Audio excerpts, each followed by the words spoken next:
కాదండి, ఇంత సిచ్యువేషన్లో పిఆర్సీ తీసుకొచ్చిన తర్వాత అది అమలవుతుందా?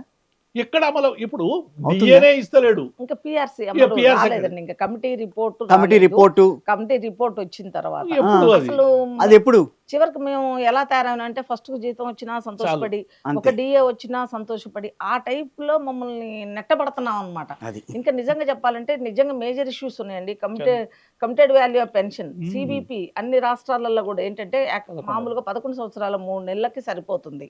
మా కట్టింగ్ ఇప్పుడు 15 సంవత్సరాలు. దాన్ని తగ్గించేశాడు. దాన్ని ఏం చేయాలంటే పెంచి. కోర్టుకి 10,000 పెంచారా?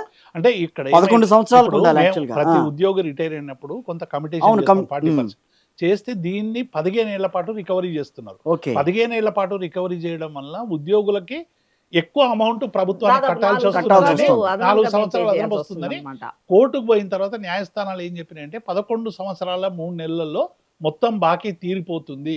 కాబట్టి ఏ కమిటేషన్ కైనా 11 సంవత్సరాల 3 నెలలు మాత్రమే రికవరీ రికవరీ చేయాలి. కోర్టు ఆదేశాలు ఉన్నాయి. ఏ ప్రభుత్వాలు పాటిస్తలేవు. దాదాపు వచ్చిన చెక్ 10,000 మంది పైగా గత సంవత్సరం కోర్టుకు పోవడం అనేది జరిగిందండి.